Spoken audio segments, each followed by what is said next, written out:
প্রিয় দর্শক, বাংলাদেশে অপারেশন ডেভিল হান্ট চলছে, খুবই ভালো কথা।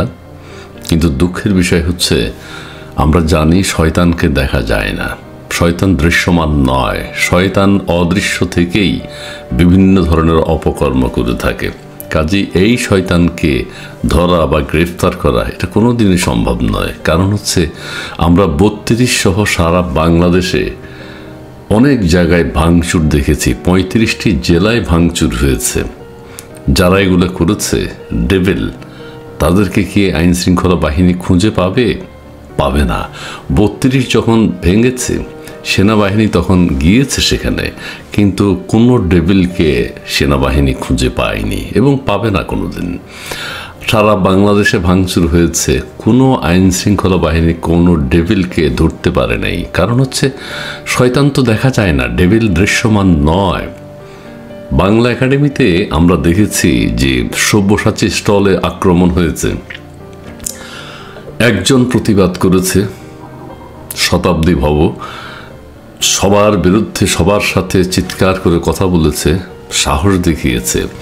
কিন্তু ডেভিলটা তো অদৃশ্য থাকে, ডেভিলটা সেখানে আক্রমণ করেছে, তাকে কান ধরতে বলা হয়েছে, তাকে সেখানে কিন্তু একটা জিনিস খেয়াল করবেন, পুলিশ বাহিনী কিন্তু এসছিল, কিন্তু পুলিশ যারা এখানে এসছে বাংলা একাডেমিতে, তারা কোনো ডেভিলকে দেখতে পায়নি। আশেপাশে কিন্তু শোরগোল হচ্ছে, চিৎকার হচ্ছে, আমরা কিন্তু দেখছি, কিন্তু পুলিশ কোনো ডেভিলকে দেখতে পায়নি, দেখতে পাবে না। কারণ ডেভিল তো, শয়তান তো দেখা যায় না, শয়তান দৃশ্যমান নয়। তাকে যখন আমাদের প্রধান উপদেষ্টা কিন্তু একটা কথা বলেছেন, তিনি নিন্দা জানিয়েছেন এবং বাংলা একাডেমির ঘটনার জন্য বাংলা একাডেমি কর্তৃপক্ষ এবং আইন শৃঙ্খলা বাহিনীকে তিনি নির্দেশ দিয়েছেন কারা এগুলো করেছে তাদেরকে ধরার জন্য বা আইনানুগ ব্যবস্থা নেওয়ার জন্য। বাংলা একাডেমি সেই কাজটি করেছে, পুলিশ প্রশাসন সেই কাজটি করেছে। কি করেছে? ওই শতাব্দী ভবকে গ্রেপ্তার করেছে। শতাব্দী ভবকে হেলমেট পরিয়ে, জ্যাকেট পরিয়ে যখন নিয়ে যাচ্ছিল, তখন কিন্তু আবার ডেভিলরা অ্যাটাক করেছে, মায়ের কিল, ঘুষি, লাথি। কিন্তু পুলিশ কিন্তু ডেভিলদেরকে দেখতে পায়নি, কারণ ডেভিল তো অদৃশ্য, দৃশ্যমান নয়, এটা দেখা যায় না, কাজে ওদেরকে গ্রেফতারও করা যাবে না।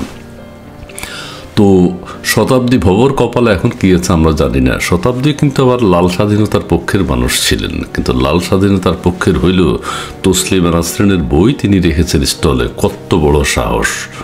কাজেই তাকে ডেভিলরা গিয়ে আক্রমণ করেছে, তাকে নাজেহাল করেছে, তাকে বাংলা একাডেমি ছাড়া করেছে, তার স্টল বন্ধ করে দিয়েছে। ঠিকই আছে।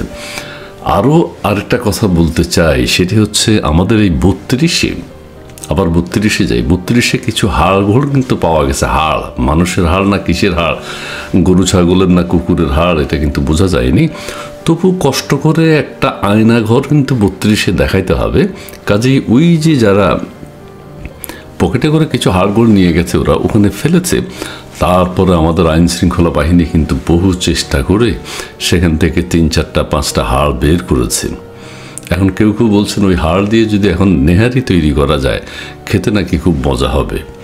আবার কেউ কেউ বলছেন সারা বাংলাদেশে আয়নাঘর এত আলোচিত একটা বিষয়, সে আয়নাঘরে নাকি আমাদের প্রধান উপদেষ্টা এখনো যাননি। তিনি বারবার বলেছেন সেখানে তিনি যেতে চান, কিন্তু ওই যে কি কমিশন করেছে, কমিশনের লোকজন বলছে ওখানে নাকি আয়নাঘর নাই। আবার স্বরাষ্ট্র উপদেষ্টা মুখ ফুসকে একবার বলে ফেলেছেন আয়নাঘর বলতে কিছু নাই। এটা তো হতে পারে না, কিন্তু আয়নাঘর দেখাইতে হবে, সারা পৃথিবীর মানুষ জানে বাংলাদেশে আয়নাঘর আছে।